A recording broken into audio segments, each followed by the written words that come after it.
میرا سوتیلا بیٹا کیا محرم ہے جبکہ شوہر کا انتقال ہو گیا ہے؟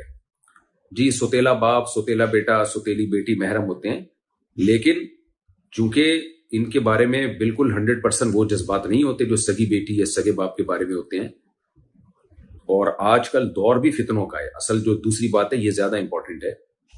تو جیسے سسر اور بہو یہ محرم رشتے ہیں اور سسر باپ کی جگہ ہوتا ہے، لیکن کیا باپ جیسا معاملہ سسر کے ساتھ جائز ہے؟ تو اس زمانے میں جائز نہیں ہے۔ وجہ اس کی یہی ہے کہ یہ زمانہ شہوت پرستی کا دور ہے، فتنوں کا دور ہے، اور لوگ فحش فلمیں دیکھ رہے ہیں، بد نظریاں کر رہے ہیں، پھر شادیاں ہوتی نہیں ہیں۔ حلال میں جو ہے ایک آدمی جوان ہوتا ہے، اس کی بیوی بڈھی ہو جاتی ہے، تو وہ پھر اس کے جذبات کہیں سے تسکین نہیں ہو رہی ہوتی، پھر وہ ایسے رشتوں کی طرف بھی مائل ہوتا ہے۔ اور یہ ہوائی باتیں نہیں ہیں، یہ وہ واقعات ہیں جو صبح شام ہمارے پاس کیسز آتے ہیں، مدارس میں کیسز آتے ہیں۔ تو اس لیے یہ دور فتنوں کا دور ہے۔ تو سوتیلا بیٹا اگرچہ محرم ہے، لیکن اپنے سگے بیٹوں کی طرح اس کے ساتھ معاملہ ٹھیک نہیں ہے، اس سے ریزرو رہنا لازم ہے۔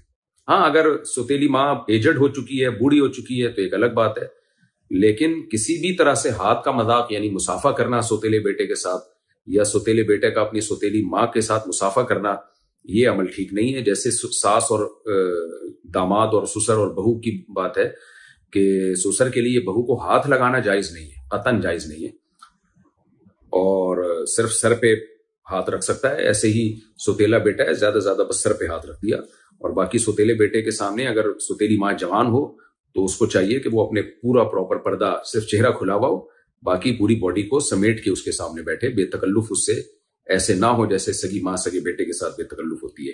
اتنے واقعات ہیں سوتیلی بیٹیوں کے ساتھ، سوتیلے باپوں کے زنا کے۔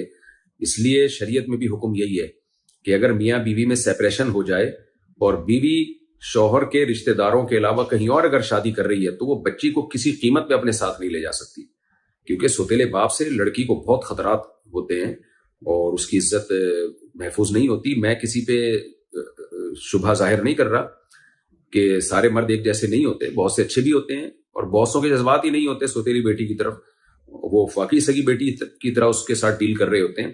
لیکن فتنہ بہرحال فتنہ ہے۔ اگر 90 آدمی خراب ہوتے ہیں نا، تو ان 90 کی وجہ سے 10 پہ بھی پابندیاں لگانی پڑتی ہیں، بلکہ 10 بھی اگر خراب ہوں گے تو 90 پہ پابندیاں لگانی پڑتی ہیں ان 10 کے شر سے بچنے کے لیے۔